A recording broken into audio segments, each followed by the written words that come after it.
দু সাইড দিয়ে যদি ফুলের সারি থাকে এটা কেমন ভিউ আসে দেখুন একবার। ও প্রত্যেকটা ফুল খুব দারুণ লাগছে এভাবে হেঁটে যেতে। দেখতে পাচ্ছ আজকে আমি আর দিবস আছি। তো আজকে আমরা আছি বড় বাজার। এখান থেকে আমরা হাওড়া যাবো, হাওড়া থেকে খিরাই যাবো। তো এর জন্য দেখতে পাচ্ছ বড় বাজার, পিছনে এই ফ্ল্যাটটা। বড় বাজার মানে হচ্ছে আদি কলকাতা। আর কলকাতার বেশিরভাগই তুমি দেখতে পাবে এটা নর্থ কলকাতা। নর্থ কলকাতা মানে কলকাতা সব কিছু, পুরোনো বাড়ি থেকে শুরু করে যে পুরো দুর্গাপুজো, পিছনে বড় বাজার আছে, সামনে কাশ্মীর শ্মশান ঘাট, আর ওর পাশে কুমোরটুলি। আলাদা একটা ভাইব আছে। আর আমাদের হালকা শীত পড়েছে, দেখতে পাচ্ছ হালকা জ্যাকেট পরে নিয়েছি। আর আমাদের এখন জার্নিটা অনেক দূর হবে, লং জার্নি। এটা ডিসেম্বরের শুরু, তো এখনও এখানে সেইভাবে লোকজনের সমাগম হয়নি। আর কিছুদিন পরেই মাঠগুলোতে ফুল দেখা দেবে, আর পুরো মাঠ লাল, হলুদ, সবুজ বিভিন্ন কালারের ফুলে পুরো রঙিন হয়ে যাবে। না না, এই দেখুন এটা চন্দ্রমল্লিকার আরেকটা ভ্যারাইটি। হ্যাঁ, তো এর ইয়েগুলো খুব প্যাটেলগুলো খুব সরু সরু আর ছোট, কিন্তু দারুণ দেখতে। দেখুন ফুটে আছে কীভাবে, অসংখ্য ফুল ফুটে আছে প্রত্যেকটা গাছে, প্রচুর কুড়ি।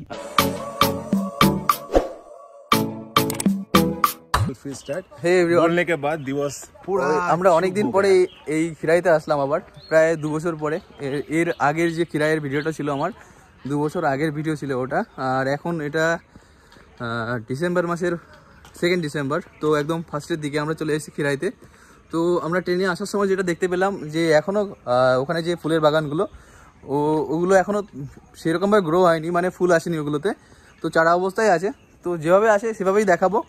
আর আমরা ট্রাই করবো এরপরে আর একবার এখানটায় আসা। আর আমার সাথে এইখানটায় আছে আমার রাকেশ, আমার বেস্ট ফ্রেন্ড বলতে পারো। সবসময় থাকি, জীবনে 1 টাকা ধার দেয় না, এটা বড় কথা। এটা কাট হয়ে যাবে। তো দেখো এখানটায় এত পরিমাণে বুনো ফুল হয়ে আছে, এটা মেবি কেউ লাগায়নি, কেউ চাষ করেনি, কিন্তু এত সুন্দর দেখতে লাগছে না? তো দেখো দারুণ লাগছে। এখানটায় শুধু চাষের ফুলই এরকম ভালো লাগে না, ন্যাচারাল যে ফুলগুলো আছে এগুলো দারুণ লাগে। আর নিচটায় দেখো কাশ ফুলের মতো হয়ে আছে বুনো ফুলগুলো, মানে কত সুন্দর ফুটে আছে আর কত সুন্দর লাগছে গাছে। আর এর ফলগুলো অনেকটা লাল লাল কালারের আছে, খুব সুন্দর লাগছে এগুলো। देखो यार कैसा लग रहा है, मतलब ये ন্যাচারাল चीज़ है, ये ना आपको पैसा देकर नहीं मिलेगा। দেখুন এইটা সেই জায়গাটা খিরাইয়ের, যেখানটায় প্রচুর লোক সমাগম হয় পিকনিকের জন্য ডিসেম্বর জানুয়ারি মাসে। বাট এখন যেহেতু ডিসেম্বর মাসের প্রথম দিকটা, তো এখনও আর সাইডে ওটা কাঁসাই নদী গেছে। কাঁসাই নদী এখন প্রায় মৃতপ্রায়, বাট মেবি এখন এটার খনন কাজ চলছে। আর আমরা ওই দিকটায় দেখাবো আর কি কি গাছ আছে। তো আসার সময় আমরা অনেক গাঁদা ফুলের বাগান দেখছিলাম, তো গাঁদা ফুলগুলো এখন ঠিকঠাক করে ফুল এসছে গাঁদা ফুল গাছগুলোতে, তো ওটা ঠিক করে দেখাতে পারবো। এটা কাঁসাই নদী আছে, কাঁসাই নদী এখন প্রায় মৃতপ্রায়। আর দেখতে পাচ্ছ কেমন টলটলে জল, পুরো সবুজ কালারের হয়ে আছে, দারুণ দেখতে। তুমি যদি নৌকোয় করে এখানটায় আসো। কোন কাঁসাই নদী ভাই? কাঁসাই নদী কি মহত্ব আছে? কাঁসাই নদী তুই নাম শুনিস নি? অনেক পুরনো নদী, কিন্তু এখন মৃতপ্রায় হয়ে গেছে। দেখুন এটা লাল মাটির রাস্তা। আর আমরা এটা যাচ্ছি এইখানটায় যে খিরাইয়ের যে পিকনিক স্পটটা আছে ওটার থেকে, এটা হচ্ছে কোন দিকে, বাঁদিকে একটা রাস্তা চলে গেছে। তো ওখানটায় হ্যাঁ কাঁসাই নদী লাগোয়া যে রাস্তাটা আছে, তো ওখানটায় তোমার চন্দ্রমল্লিকার বাগান আছে, আরও গোলাপের বাগান, এসব অনেক কিছু আছে। তো আমরা গিয়ে দেখবো এখন ওখানে কি বাগানে ফুল আছে কিনা না। তো ঠিক আছে চলো। দেখুন এখানটায় প্রচুর চন্দ্রমল্লিকা ফুল ফুটে আছে, আর কত ফুল দেখুন। একটু আগে আপনাদের মল্লিক বাজারের চন্দ্রমল্লিকার ফুল দেখালাম, এবার ফুলের বাগান দেখাচ্ছি। আর এটা আছে খিরাইয়ে, বাগানটাই সাদা লাগছে উপর থেকে, কত সুন্দর ভিউ আসছে। এরকম বাগানে না আসলে আপনি বুঝতে পারবেন না যে এটা কতটা সুন্দর দেখতে।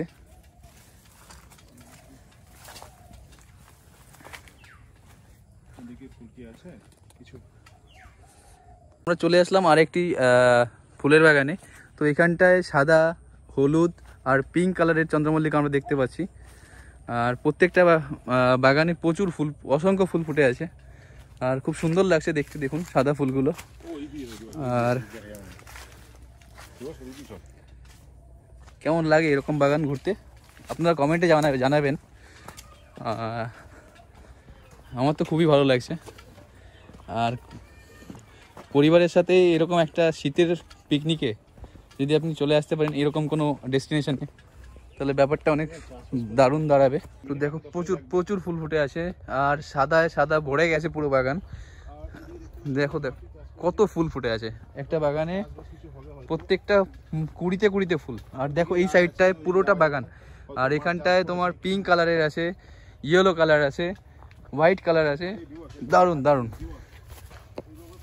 দেখুন কত সুন্দর লাগছে ফুলগুলোকে। আর প্রত্যেকটা গাছে অসংখ্য কুড়ি, আর এইগুলো যখন ফুটবে তখন ভাবতে পারবেন না কত সুন্দর লাগবে। এখানটায় পিঙ্কটা আছে, পিঙ্কটা এখন ভালো করে ফোটেনি, এইখানটায় যেগুলো আছে কুড়ি অবস্থায় আছে। আর ফুটলেও এগুলো হয়তো তোলা হয়ে গেছে, কারণ এখান থেকে প্রত্যেক দিন যেহেতু এটা ইকোনমিক্যাল বাগান, তো প্রত্যেক দিন অসংখ্য ফুল তুলে নিয়ে যায়।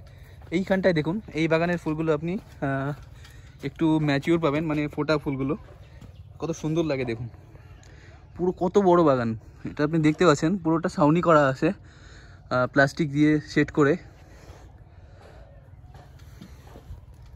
এই দু সাইডেই আপনি দেখতে পাচ্ছেন কতটা জায়গা নিয়ে, প্রায় যতদূর চোখ যায় তত দূর।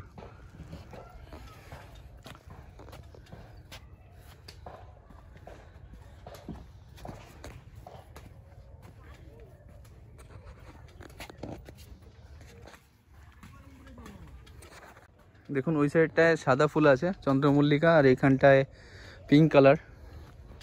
তো রোজ সকালেই মালি এখান থেকে ফুল তুলে পাঠিয়ে দেয় হয়তো। দেখুন প্রচুর ফুল ফুটে আছে, আর দু সাইডেই অসংখ্য অসংখ্য ফুল।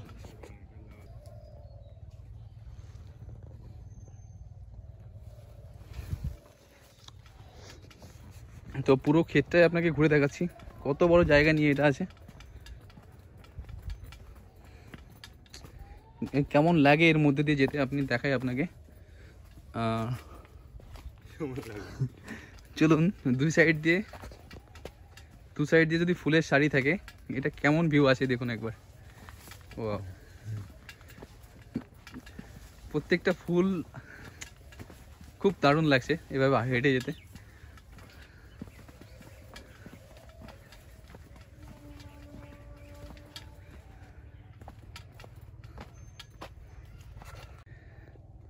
আর ফুল সবাইকে আকৃষ্ট করে, মৌমাছি থেকে শুরু করে ঠাকুর সবাই সবাই। না না এই দেখুন এটা চন্দ্রমল্লিকার আরেকটা ভ্যারাইটি। হ্যাঁ তো এর ইয়েগুলো খুব প্যাটেলগুলো খুব সরু সরু আর ছোট, কিন্তু দারুণ দেখতে। দেখুন ফুটে আছে কিভাবে, অসংখ্য ফুল ফুটে আছে প্রত্যেকটা গাছে, প্রচুর কুড়ি, আর প্রত্যেকটাই প্রায় ফুটে আছে। তো দেখো এখানটায় গাঁদা ফুলের বাগান আছে, আর বাগানে অনেক লোক ফুল তোলার কাজ করছে।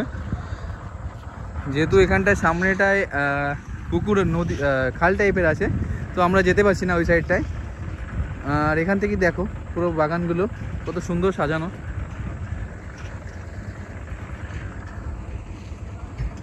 আর প্রচুর ফুল হয়ে আছে প্রত্যেকটা বাগানে।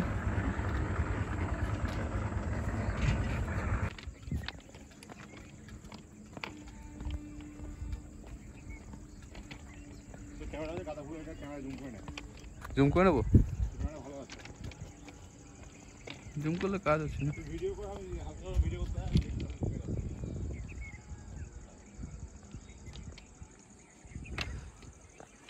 তো আমাদের খিরাই ট্যুর এই পর্যন্তই ছিল। আমরা এসে এখানটায় যেখানটায় তোমার পিকনিক স্পট, ওখানটায় তো আমরা দেখতে পারলাম না, ফুল নেই ওখানটায়। আর বাকি আমরা চন্দ্রমল্লিকার বাগানে চন্দ্রমল্লিকা পেয়ে গেছি। আর এইখানটায় দেখতে পাচ্ছ রেল লাইনের সাইডে যে তোমার গাঁদা বাগানগুলো আছে, এইখানটায় প্রচুর গাঁদা ফুল ফুটে আছে। তো আমরা কোনো কারণে এটা যেতে পারলাম না। আর তোমরা 15-20 দিন পরে যদি আসো তাহলে ঠিকঠাক পেয়ে যাবে, সব রকমের ফুলই ফুটবে তখন। আর এটা তো এখানেই আমরা বিদায় নিচ্ছি, টাটা। হ্যালো গাইস, দেখতে পাচ্ছ পুরো হাঁপিয়ে গেছি, দৌড়ে দৌড়ে আসছিলাম আমরা, কারণ খিরা স্টেশন থেকে যেখানে ফুল আছে বা যে তালগাছি জায়গাটা আছে পিকনিক স্পট, তোমরা যদিও ভিডিও দেখানো হয়নি, যতটা পারবো দেখাবো, এখনও ফুল সেভাবে আসেনি, আসতে দেরি হবে, ডিসেম্বরের লাস্টের দিকে আসো বা জানুয়ারি থেকে যে ফেব্রুয়ারি যে পিকনিক টাইম আছে একটা মেলা টাইপের বসে, ওখানে ফুল বিক্রি হয়, প্লাস ওখানে খাওয়া দাওয়ার দোকান থাকে, তোমরা ফোনপে বা ক্যাশ দুটো ইউজ করতে পারবে, সেটা সুবিধা আছে। আর একটা খিরে কীভাবে আসবে, খিরে সবথেকে বেস্ট হয়ে হচ্ছে তোমরা হাওড়া থেকে যে কোনো মেদিনীপুর লোকাল ধরো বা পাঁশকুড়া লোকাল ধরে চলে আসো পাঁশকুড়া স্টেশন, ও পাঁশকুড়ার একটা স্টেশন পরে হচ্ছে খিরাই, পাঁশকুড়া থেকে তোমরা গাড়ি করে আসতে পারো, প্লাস যদি পাঁশকুড়া ওয়েট করে মেদিনীপুর লোকাল ধরলে পাঁশকুড়ার পরের স্টেশনে খিরাই, খুব কম সময় চলে আসবে। তবে একটু আসার সময় হাতে সময় নিয়ে এসো, কারণ এটা অনেকটা ভেতরে যেতে হয়, তো হাতে 1 ঘন্টা সময় নিয়ে এসো না, একটু সময় বেশি নিয়ে এসো, ছুটির দিন পারলে আসো আরও ভালো হয়। তো আজকের মধ্যে এইটুকুই বলবো, এর থেকে বেশি কিছু বলবো না, আমি পুরো হাঁপিয়ে গেছি, কিছু বলতেও পারছি না। ভিডিওটা ভালো লাগে লাইক শেয়ার সাবস্ক্রাইব করে দিও, tata. Why don't you love me, love me, love me? Touch me, touch me, touch me.